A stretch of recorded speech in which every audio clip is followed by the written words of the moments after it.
benda atau barang yang sangat disukai, atau kehilangan kesempatan yang diimpikan, atau bahkan mungkin ada yang pernah kehilangan seseorang yang sangat kasih. Udah pernah mengalami semua. Kalian tentu tahu ya, udah suka main foto-foto pakai kamera ya. Nah, udah punya kamera baru, bagus, touchscreen. Itu udah diberikan benar. Ada orang yang ngasih khusus untuk karya Buddha untuk ya. Baru 1 bulan dipakai, hilang, entah kemana. Waduh, sedih sekali di sini. Marah, sedih. Apalagi di dalamnya ada foto-foto yang belum sempat berpindah. Peristiwa emas hidup membiara Romo dan Indra. Mestinya bukan main, bukan hanya pertama-tama foto itu, kameranya, tapi foto-foto yang belum sempat berpindah. Marah sekali. Dulu juga pernah kehilangan kesempatan yang sangat berharga. Dulu udah punya cita-cita bisa kuliah psikologi di Gregoriana Roma. Sampai di rumah kesempatan itu hilang. Aduh, sedih sekali. Buddha juga pernah kehilangan seseorang yang Buddha sangat sayangi. Ayah Buddha ketika kelas 2 tahun, kelas 2 SD meninggal. Sangat sedih. Harapan ke depan, cita-cita, semuanya berantakan. Nah, demikian juga hari ini ada dalam kisah tadi ya, ada kisah ya, tentang siapa? Anak yang hilang gitu ya. Tapi sebenarnya Buddha lebih suka, bukan judulnya bukan perumpamaan anak yang hilang, tapi perumpamaan bapak yang baik hati. Ketika sesuatu ditemukan kembali akan bersuka cita. Demikian juga Buddha ya, dulu hilang kamera satu, beberapa tahun berikutnya ada orang yang ngasih kamera yang hampir sama lah ya, tapi itu Buddha terus itulah ada orang yang ngasih lagi. Lalu kesempatan hilang itu juga ternyata ada hikmahnya juga. Udah bisa kuliah lagi di tempat yang lain, di kota yang sama di Roma, bahkan ke Amerika juga pernah kuliah di sana. Sukacitamu itu Tuhan.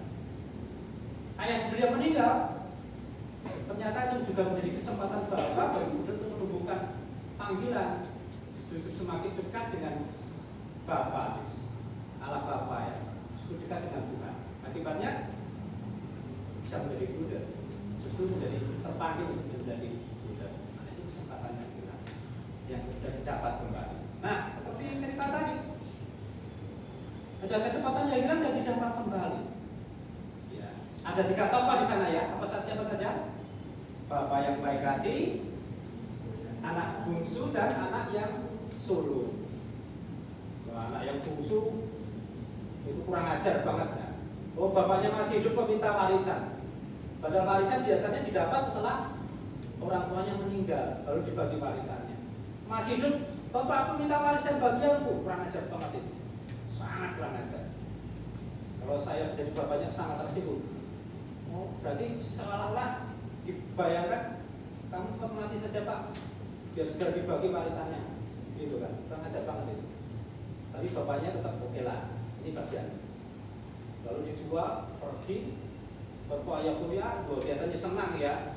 Harta buahnya melimpah, berfoya-foya, menikmati kenikmatan duniawi, senang, dan apa yang terjadi setelah itu? Bencana kelaparan datang, jatuh miskin, bahkan mau makan ampas babi yang dimakan babi saja tidak dapat. Bayangkan ya. Lalu dia pulang ke bapaknya, oh di rumah bapakku banyak hal yang sangat indah, sangat nikmat, makan banyak berlimpah. Dia sudah menyusun kata-kata tiri-tiri ya, kata-kata yang panjang ya. Bapak aku berdosa kepada Bapak dan sebagainya, lalu aku tidak layak.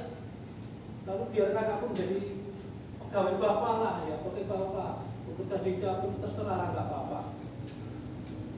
Mereka datang dengan pakaian lusuh tanpa sepatu, pakaiannya kembang camping. Dari jauh, bapaknya melihat, langsung lari dan dipeluk dari foto filmnya kita lihat ya. Dipeluk. Lalu dia mengatakan anaknya, Bapak aku berdosa terhadap surga dan terhadap Bapak. Belum sempat mengatakan berikutnya, langsung dipeluk. Ayo, ambillah ini, bawakan jubah, pakaikan cincin, pakaikan sepatu, kita pesta. Belum selesai kata-kata pertobatan anaknya itu, kata-kata pertobatannya belum selesai, bapaknya sudah merangkul dan dibawa masuk. Lalu anak yang sulung merasa, aku kan selama ini tidak pernah berdosa, tidak pernah bersalah, aku selalu bersama bapakku kok. Kok aku tidak mendapatkan sesuatu yang bahkan nyembelih anak kambing pun nggak boleh, nggak dapat, nggak ada kesempatan. Iri, marah, ketemu. Nah, apa yang kita bisa pelajari teman-teman dari peristiwa tadi ya? Yang pertama, seperti Bunda yang katakan tadi, Bunda lebih suka menyebut judulnya itu adalah Bapa yang berbelas kasih, Bapa yang baik hati. Dan itulah Bapa kita. Seberapa besar dosamu, Tuhan Allah tidak akan pernah mengampuni.